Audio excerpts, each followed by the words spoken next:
సికింద్రాబాద్ కలకత్తాలో జూనియర్ వైద్యురాలిపై అత్యాచార ఘటనను నిరసిస్తూ గాంధీ ఆసుపత్రి జూనియర్ వైద్యులు నల్ల బ్యాడ్జీలతో నిరసన వ్యక్తం చేశారు. బాధిత వైద్యురాలికి న్యాయం చేయాలని డిమాండ్ చేస్తూ నినాదాలు చేశారు. ఆసుపత్రిలో పనిచేసి విశ్రాంతి నిమిత్తం వెళ్లిన వైద్యురాలిపై అత్యాచారం చేసి హత్య చేయడం దారుణమని ఘటన అని ఆగ్రహం వ్యక్తం చేశారు. విధుల్లో ఉన్న వైద్యుల పట్ల ఇలాంటి ఘటనలు జరగడం దురదృష్టకరమని అన్నారు. బాధిత మహిళకు న్యాయం జరిగే విధంగా వెంటనే కేసుని సిబిఐకి అప్పగించి త్వరితగతిన న్యాయం చేయాలని డిమాండ్ చేశారు. బ్లాక్ బ్యాడ్జ్ వేసుకుని ఆర్జికర్ మెడికల్ కాలేజ్లో జరిగిన దారుణమైన ఘటన గురించి నిరసన వ్యక్తం చేస్తున్నాము. జరిగింది ఏదైతే ఉందో అది చరిత్రలోనే చాలా హీనమైన క్రైమ్. ఒక డాక్టర్, ఒక డ్యూటీలో ఉన్న డాక్టర్, సేవ చేయడానికి వెళ్ళిన ఒక మహిళా డాక్టర్ మీద ఇలాంటి అకృత్యాలు జరగడం అనేది తీవ్రంగా ఖండించాల్సిన విషయం. మేము ఆల్రెడీ లేడీ డాక్టర్స్ అనే వాళ్ళం చాలా అవధులు దాటి ఈ స్టేజ్కి వస్తాము. ఇప్పుడు కొత్తగా ఇది ఒకటి యాడ్ అవుతుంది మాకు. మేము ఏ భయము బెరుకు లేకుండా సేవలు అందించగలిగేలా ఉండాలి కదా. మేము అసలే ఎంతో త్యాగాలు చేసి ఎంతో కష్టపడి మా యవ్వనాన్ని మొత్తం ధారపోసి ఈ వృత్తిలోకి వస్తున్నాము. వచ్చిన తర్వాత వర్క్ ప్లేస్ సేఫ్టీ అనేది చాలా ఇంపార్టెంట్. ఇప్పుడు సాఫ్ట్వేర్ కంపెనీస్లో కానీ అన్ని చోట్ల వాళ్ళకి వర్క్ సేఫ్టీ రూల్స్ అనేవి ఉంటాయి. కానీ మా డాక్టర్స్కి సంబంధించి ఏం రూల్స్ ఉన్నాయి? కేరళ పూర్వం మనకు 2012లో ఎప్పుడైతే నిర్భయ కేసు జరిగిందో ఆ రోజు యావత్ భారతదేశం మొత్తం ఒకదాటి మీదకి వచ్చి రోడ్డు మీదకి వచ్చి గట్టిగా మాట్లాడి నిందించారు, ఖండించారు. ఆ ప్రొటెస్ట్ వల్ల వీ హ్యాడ్ ఏ చేంజింగ్, ఆ లా అనేది చేంజ్ చేసి పడేశారు మొత్తం బికాజ్ ఆఫ్ ఆ ప్రొటెస్ట్. అంత స్ట్రిక్ట్ ప్రొటెస్ట్ నేషనల్ లెవెల్లో జరిగింది అంటే ఖచ్చితంగా కఠినమైన చట్టాలు వస్తాయి. రావాలి అంటే దీనికి మద్దతుగా ప్రతి ఒక్క సెలబ్రిటీ, టాలీవుడ్ సెలబ్రిటీ కానీ, ప్రతి ఒక్క పొలిటీషియన్, పార్టీలకు భిన్నంగా, రూలింగ్ పార్టీ కానీ అపోజిషన్ పార్టీ కానీ, ఏ పార్టీ అయినా కానీ పార్టీలకు భిన్నంగా ప్రతి ఒక్క పొలిటీషియన్, ప్రతి ఒక్క ప్రజాప్రతినిధి, ప్రతి ఒక్క సెలబ్రిటీ, ప్రతి ఒక్క మూవీ హీరో వీళ్ళందరూ ఏకదాటిగా రోడ్డు మీదకి వచ్చి మాకు సపోర్ట్గా ఉంటే బాగుంటుందని కోరుకుంటున్నాను. ఎస్సీ వర్గీకరణకు దేశం అత్యంత న్యాయస్థానం ఎస్సీ వర్గీకరణకు దేశ అత్యుత్తమ న్యాయస్థానం సుప్రీంకోర్టు సానుకూల తీర్పు ఇచ్చిన నేపథ్యంలో ఢిల్లీ నుండి హైదరాబాద్కు వచ్చిన ఎంఆర్పీఎస్ వ్యవస్థాపక అధ్యక్షుడు మందకృష్ణ మాదిగకు అభిమానులు, ఎంఆర్పీఎస్ నాయకులు, కార్యకర్తలు ఘన స్వాగతం పలికారు. సికింద్రాబాద్ రైల్వే స్టేషన్ పరిసర ప్రాంతాలన్నీ ఎంఆర్పీఎస్ నాయకులు, కార్యకర్తలు, అభిమానుల కోలాహలంతో సందడిగా మారాయి.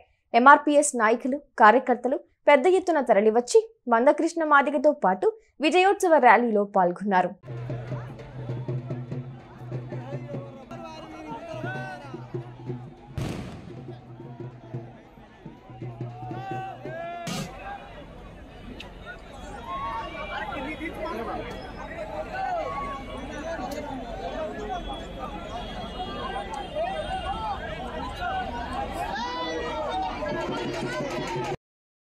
ప్రపంచ అవయవ దాన దినోత్సవాన్ని పురస్కరించుకుని గాంధీ మెడికల్ కళాశాలలో అవయవ దానంపై వైద్య విద్యార్థులకు అవగాహన కార్యక్రమం నిర్వహించారు. అవయవ దానం ఆవశ్యకత తెలియజేసే విధంగా ప్రజల్లో మరింత చైతన్యం రావాల్సిన అవసరం ఉందని వక్తలు అభిప్రాయపడ్డారు. అఖిల భారత శరీర అవయవ దాతల సంఘం ఆధ్వర్యంలో అవగాహన సదస్సు నిర్వహించారు. అఖిల భారత తెలంగాణ రాష్ట్ర శరీర అవయవ దాతల సంఘం అధ్యక్షురాలు సీతా మహాలక్ష్మి, గాంధీ మెడికల్ కళాశాల ప్రిన్సిపల్ ఇందిరలు విద్యార్థులతో అవయవదాన ప్రతిజ్ఞ చేయించారు.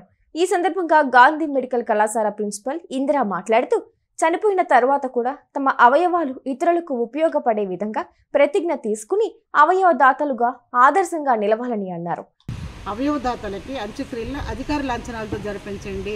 తెలుగుదేశం అక్కడ ఉన్న ఆంధ్రప్రదేశ్ ప్రభుత్వం జీవో ఇష్యూ చేస్తుంది, మీరు కూడా ఇష్యూ చేయమంటే వారు అంగీకరించారు.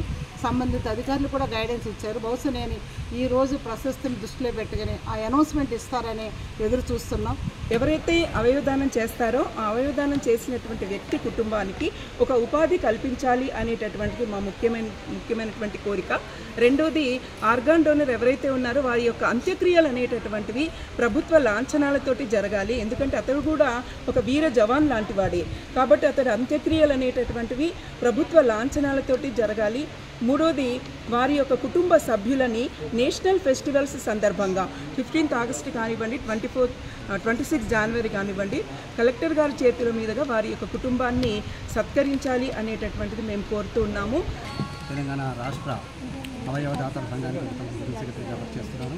అయితే ముఖ్యంగా చెప్పడం ఏంటంటే ఎవరైనా సరే రిజిస్టర్ చేసుకోవడానికి మనకు జీవన్దాన్ వెబ్సైట్ ఉంది. జీవన్దాన్ వెబ్సైట్లో చేసుకుంటే వాళ్ళందరూ కూడా వెంటనే వాళ్ళ ఈమెయిల్ ఐడికి ఐడి కార్డు వస్తుంది. అట్లాగే నాటో NOTTO అని చెప్పేసి మనకు ఒక వెబ్సైట్ ఉంది, national organ tissue transplantation organisation అని చెప్పి ఢిల్లీ వారిది.